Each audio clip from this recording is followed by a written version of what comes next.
Hello दोस्तों, welcome to AMC classes. आज है 16 जुलाई। तो 16 जुलाई से जुड़े हुए जितने भी महत्वपूर्ण करंट अफेयर हैं वो आज हम इस वीडियो में डिस्कस करेंगे।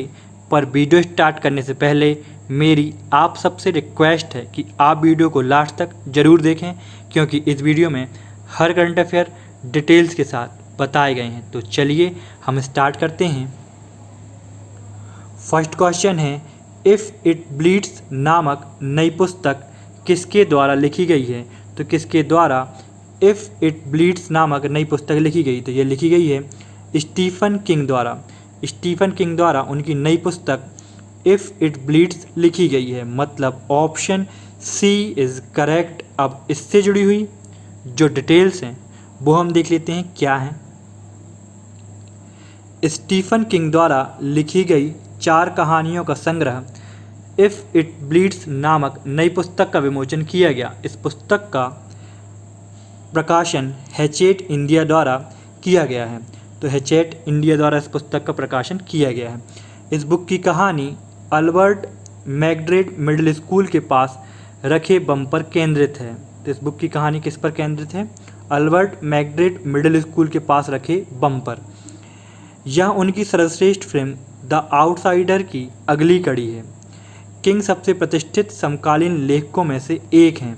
अब स्टीफन किंग से जुड़ी हुई और भी कुछ डिटेल्स हैं, तो वो हम जान लेते हैं क्या हैं। साल 2014 के नेशनल मेडल ऑफ आर्ट्स के प्राप्तकर्ता रहे हैं। तो साल 2014 में इन्हें नेशनल मेडल ऑफ आर्ट्स मिल चुका है। साथ ही उन्हें अमेरिकन लेटर्स में विशिष्ट योगदान के लिए 2003 के नेशनल बुक फाउंडेशन मेडल से भी सम्मानित किया जा चुका है। यह है स्टीफन किंग की पिक्चर और ये उनकी बुक का फ्रंट पेज। नेक्स्ट,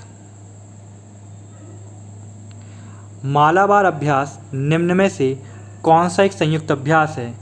तो मालाबार अभ्यास निम्न में से कौन सा एक संयुक्त अभ्यास है? तो यह है नौसेना का संयुक्त अभ्यास है मालाबार अभ्यास, मतलब ऑप्शन बी इज करेक्ट। अब इससे जुड़ी हुई जो डिटेल्स हैं वो हम देख लेते हैं क्या हैं। भारत और चीन के बीच बढ़ते तनाव और गलवान घाटी में हालिया फेस ऑफ के कारण भारत अपने वार्षिक मालाबार नौसैनिक अभ्यास में शामिल होने के लिए ऑस्ट्रेलिया को आमंत्रित करने की योजना बना रहा है। यह अन्य एशिया प्रांत देशों के साथ अपने संबंधों को मजबूत करना चाहता है। भारत, जापान, अमेरिका और ऑस्ट्रेलिया के नौसेनाओं के साथ युद्धाभ्यास करता है। तो करेगा, मतलब जापान, अमेरिका और ऑस्ट्रेलिया की नौसेनाओं के साथ मालाबार युद्धाभ्यास किया जाएगा।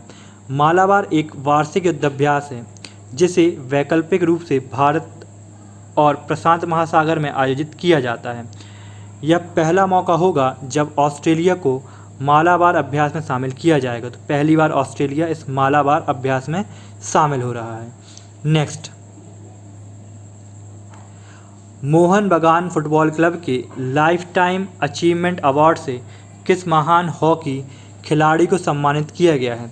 तो मोहन बगान फुटबॉल क्लब के लाइफ टाइम अचीवमेंट अवार्ड से किस महान खिलाड़ी को सम्मानित किया गया है? तो उस हॉकी खिलाड़ी का नाम है अशोक कुमार सिंह।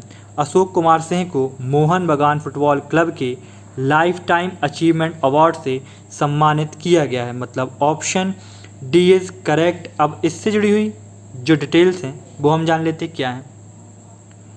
हॉकी के जादूगर मेजर ध्यानचंद के बेटे और भारत की 1975 विश्व कप जीत के नायकों में शामिल अशोक कुमार को मोहन बगान फुटबॉल क्लब के स्थापना दिवस पर आयोजित समारोह में लाइफ टाइम अचीवमेंट पुरस्कार से सम्मानित किया जाएगा। कोविड-19 महामारी की मौजूदा स्थिति को देखते हुए इस कार्यक्रम का आयोजन ऑनलाइन होगा। मोहन बगान दिवस हर साल 29 जुलाई को मनाया जाता है। तो मोहन बगान दिवस हर साल 29 जुलाई को मनाया जाता है। अब और क्या डिटेल हैं इससे जुड़ी हुई, तो वो जान लेते हैं हम क्या हैं। मोहन बगान ने 1911 में इसी दिन IAF शील्ड में ईस्ट यॉर्कशायर रेजिमेंट को 2-1 से हराया था। वह खिताब जीतने वाला पहला भारतीय क्लब बना था। इस वर्ष गुरुबख्श सिंह और पलाश नंदी को मोहन बगान रत्न से सम्मानित किया जाएगा। तो मोहन बागान रत्न से किन 2 खिलाड़ियों को सम्मानित किया जाएगा, तो उनके नाम हैं गुरुबख्श सिंह और पलाश नंदी। नेक्स्ट, भारतीय क्रिकेट कंट्रोल बोर्ड बीसीसीआई ने किसे अपना नया अंतरिम मुख्य कार्यकारी अधिकारी नियुक्त किया है, तो बीसीसीआई ने किसे अपना नया अंतरिम मुख्य कार्यकारी अधिकारी नियुक्त किया है, तो उनका नाम है हेमांग अमीन। हेमांग अमीन को बीसीसीआई ने अपना नया अंतरिम मुख्य कार्यकारी अधिकारी नियुक्त किया है, मतलब ऑप्शन बी इज़ करेक्ट। अब इससे जुड़ी हुई जो डिटेल्स हैं वो हम जान लेते हैं क्या है।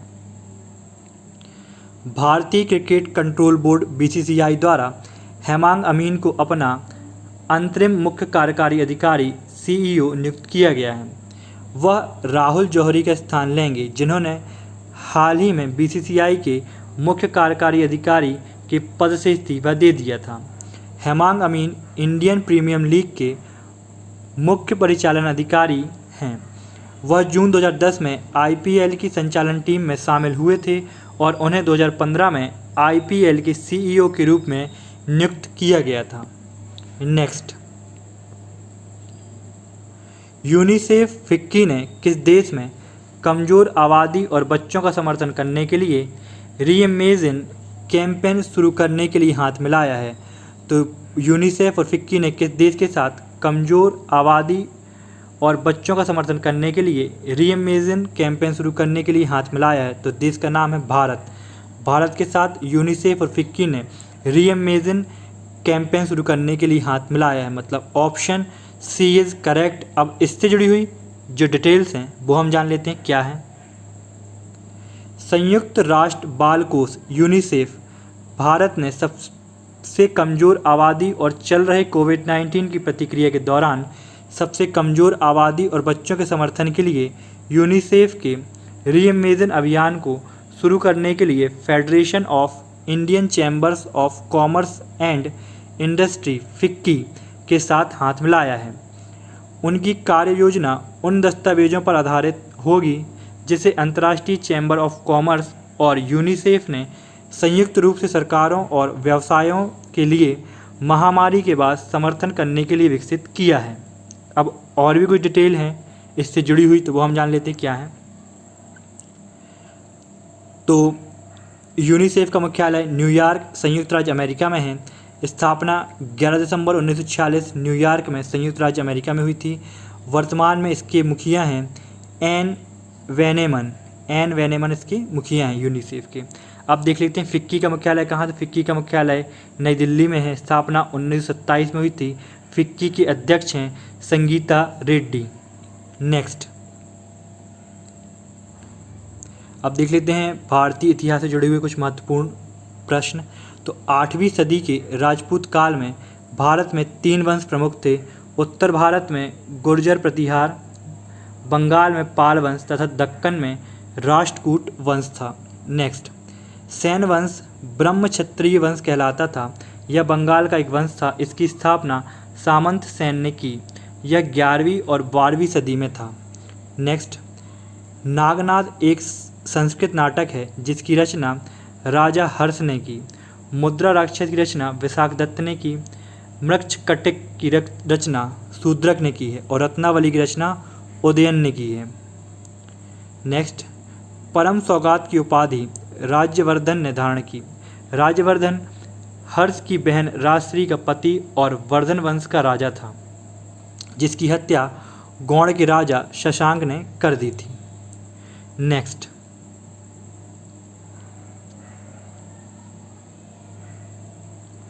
हाल ही में किस बैंक ने अपने 39वें स्थापना दिवस के अवसर पर पहली डिजिटल चौपाल का आयोजन किया है? तो किस बैंक द्वारा अपने 39वें स्थापना दिवस के अवसर पर पहली डिजिटल चौपाल का आयोजन किया गया है? तो उस बैंक का नाम है नाबार्ड बैंक।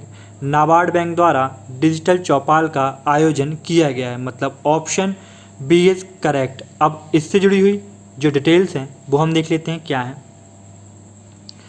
राष्ट्रीय कृषि और ग्रामीण विकास बैंक ने अपने 39वें स्थापना दिवस के अवसर पर पहली डिजिटल चौपाल का आयोजन किया। डिजिटल चौपाल को वीडियो कॉन्फ्रेंस के माध्यम से आयोजित किया गया था, जिसमें नाबार्ड द्वारा शुरू की गई विभिन्न परियोजनाओं के प्रतिभागियों ने हिस्सा लिया था, ताकि वे उन परियोजनाओं के बारे में अपने अनुभव को साझा कर सकें जिनमें वे शामिल हैं। राष्ट्रीय कृषि और ग्रामीण विकास बैंक के अध्यक्ष GR चिंताला हैं। तो इसके अध्यक्ष कौन हैं?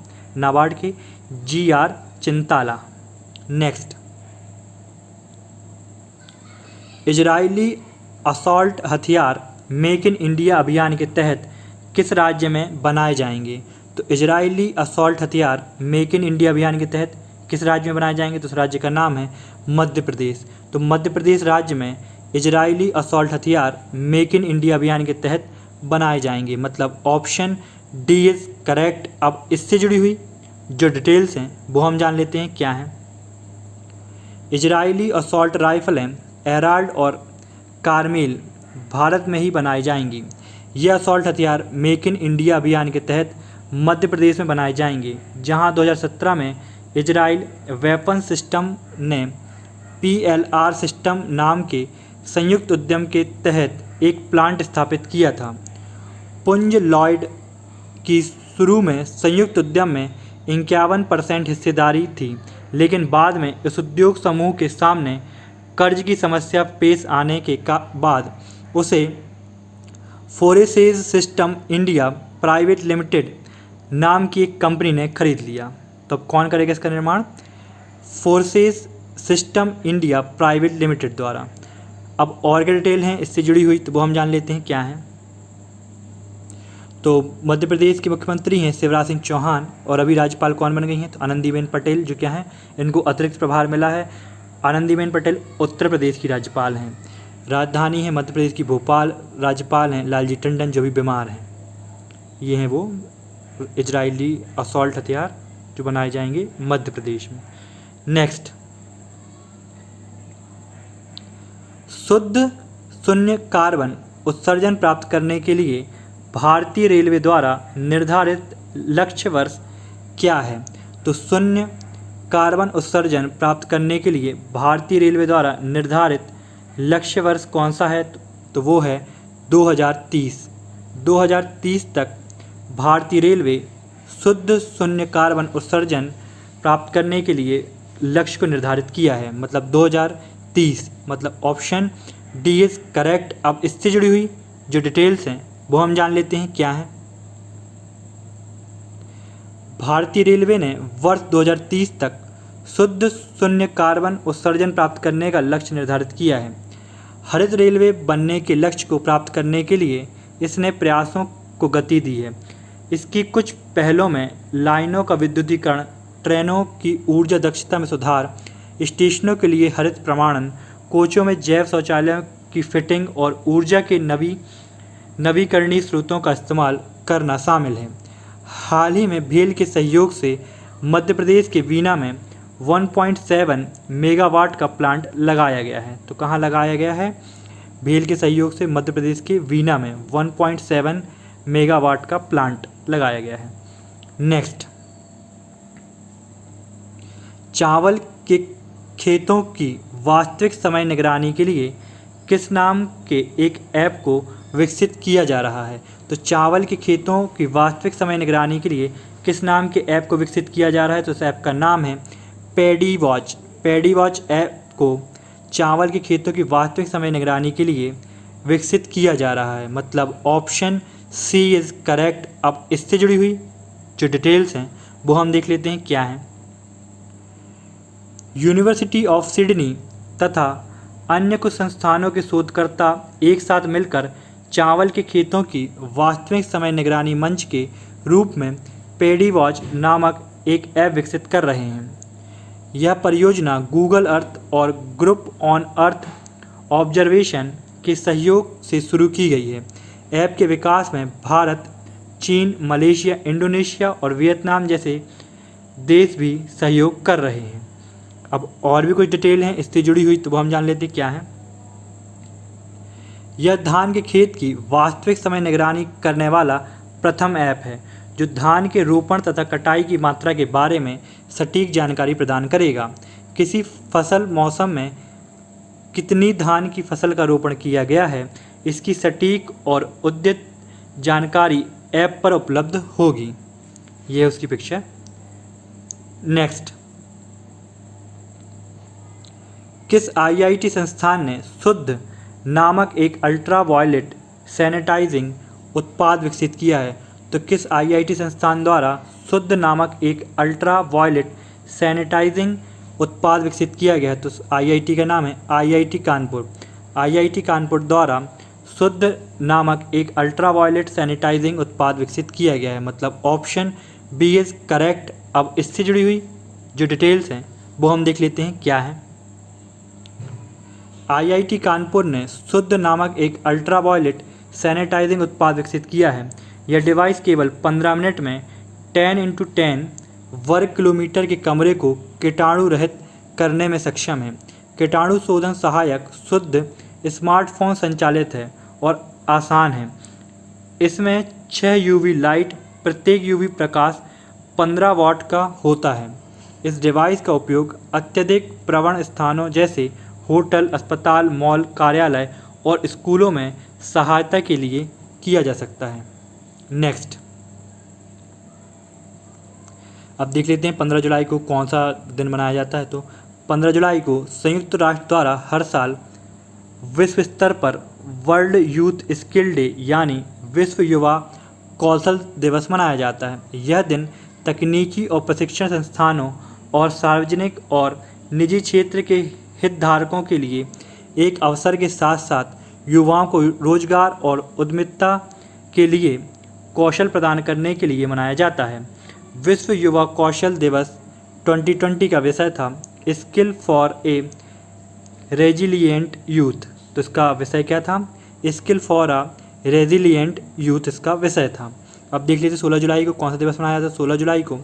16 जुलाई को विश्व सर्प दिवस के रूप में मनाया जाता है। यह दुनिया भर में वन्यजीव उत्साही लोगों द्वारा मनाया जाता है। इन सुंदर जीवों के साथ मानव समाज के सदियों पुराने आकर्षण को देखते हुए उन्हें मनाने का 16 जुलाई दिन उचित लगता है।